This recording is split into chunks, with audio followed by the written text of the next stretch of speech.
Hi students, this is Shivam sir और आज हम लोग पढ़ने वाले हैं साइंस में मास एंड वेट। मास और वेट अगर हमको इसका डिफरेंस मालूम है तो बहुत इजीली समझ में आ जाएगा।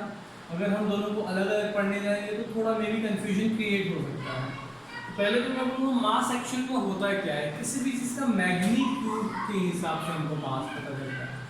जब मैं मैग्नीट्यूड बोलता हूँ, मैग्नीट्यूड का मतलब क्या है सर? मैग्नीट्यूड का मतलब कोई भी चीज़ कितना डेंस है, डेंस मतलब घना है और वो कितना एरिया कवर कर रहा है।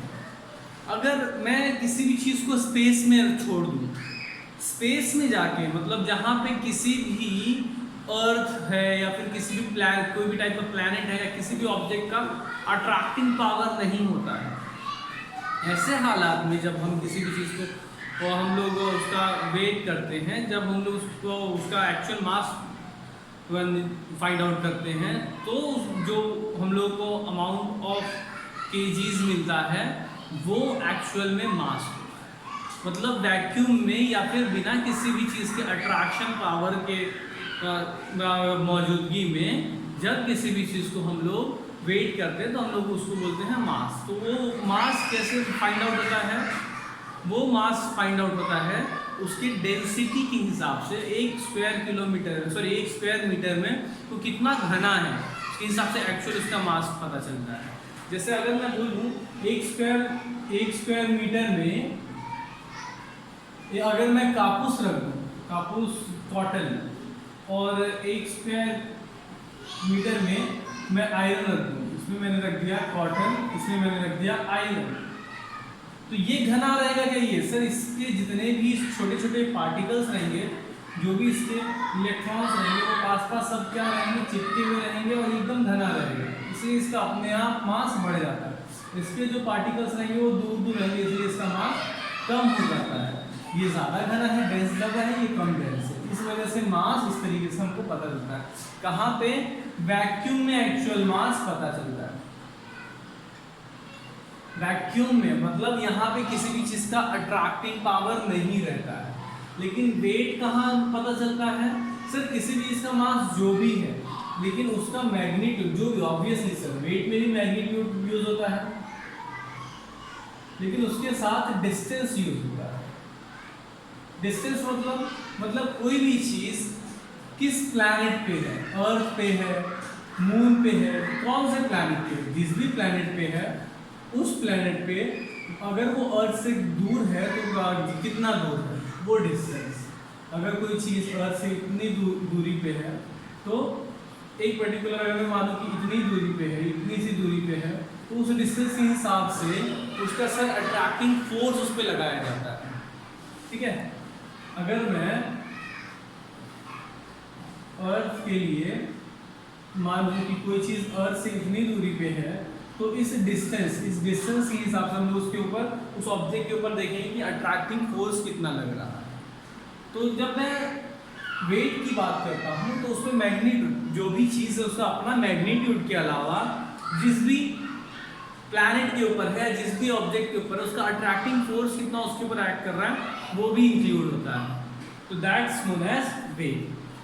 मास सर अपने मैग्नीट्यूड पे रहता है, वेट मैग्नीट्यूड अपना रहेगा, साथ में उसको जो अट्रैक्ट कर रहा है तो उसके हिसाब से वो कितने डिस्टेंस पे है जिसकी वजह से उसके ऊपर अट्रैक्टिंग फोर्स लग रहा है उसको हम लोग बोलते हैं डिस्टेंस। तो जो वेट होता है वो मैग्नीट्यूड एंड डिस्टेंस दोनों को मिक्सअप करके फाइंड आउट होता है। सपोज मैं बोलूँ कि अगर मैं एक अर्थ पे हूँ, मैं इस अपने अर्थ पे हूँ, तो अर्थ पे मेरा वजन जितना रहेगा, क्या मून पे मेरा वजन उतना ही रहेगा? नहीं, क्योंकि अर्थ मुझे ज़्यादा अट्रैक्ट कर रहा है, उसका अर्थ के मास ज़्यादा है, बिकॉज ऑफ दैट अर्थ मुझे ज़्यादा अट्रैक्ट करेगा। मून छोटा है तो वो मुझे कम अट्रैक्ट करेगा। तो जितना मेरा यहाँ पे वेट है, मून पे मेरा वेट कम हो जाएगा, तो मून पे वेट कम हो जाएगा, अर्थ पे वेट ज़्यादा रहेगा। लेकिन मास मेरा दोनों जगह सेम रहेगा, क्योंकि मास का मतलब तो दोनों का अट्रैक्टिंग पावर इसमें इंक्लूड ही नहीं हो रहा है। और वेट में हम लोग अट्रैक्टिंग पावर इंक्लूड करते हैं, तो अर्थ पे ज़्यादा अट्रैक्ट करता है, इसलिए मेरा वजन ज़्यादा। कैसे सर? ऐसा कैसे? मैं अर्थ पे खड़ा हूँ, मैंने मेरे और अर्थ के बीच में एक वेइंग मशीन डाल दिया। वेइंग मशीन मतलब वजन करने वाला मशीन, और मैं उस पर जाके खड़ा हो गया, तो अर्थ ज़्यादा खींचेगा, उस पर ज़्यादा प्रेशर होगा, इस वजह से उसमें मेरा वजन ज़्यादा दिखाएगा। और वही मैं मून पे खड़ा हूँ और वेइंग मशीन डाल दूँ तो मून कम खींचेगा, इसलिए मेरा वजन वहाँ पे कम दिखाएगा, क्योंकि मून कम अट्रैक्ट कर रहा है, प्रेशर कम क्रिएट हो रहा है। समझ में आ गया बहुत अच्छे से सर हम लोगों को? तो ये तो हम लोगों का मैग्नीट्यूड मास एंड वेट के बीच का फर्क समझ में आया। अलग अलग प्लैनेट्स के सर मास सेम रहेगा लेकिन मैग्नीट्यूड अलग अलग रहेगा। तो जब हम मास की बात करते हैं तो वो कौन सी क्वांटिटी होती है सर? स्केलर क्वांटिटी होती है। और वेट की बात करते हैं तो वो होता है vector quantity. Sir scalar quantity और वेक्टर क्वांटिटी में क्या डिफरेंस है? स्केलर क्वांटिटी का मतलब होता है जो हर जगह सेम रहता है, कहीं भी लेके जाओ ब्रह्मांड में, कहीं भी यूनिवर्स में, वो हर जगह सेम रहता है। वेक्टर क्या करता है sir? As per the circumstance situations वो क्या होता है? चेंज होता है। वेरिएबल हम लोग इसको लिख सकते हैं, वेरिएबल मतलब भी चेंज।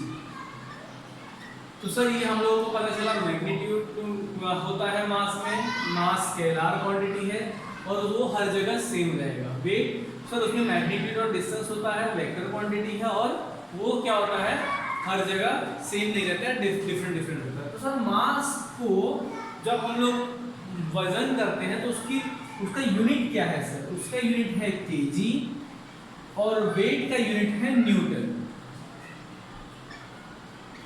हमारे अर्थ पे हम किसी भी चीज़ को नॉर्मली ऐसा बोलते हैं हम लोग वजन करने के बाद कि इतना केजी हुआ, लेकिन एक्चुअल में हमको पता कैसे चेक करना चाहिए सर? वेट न्यूटन्स में पता होना चाहिए और नॉर्मली मास हमारा केजी में होता है।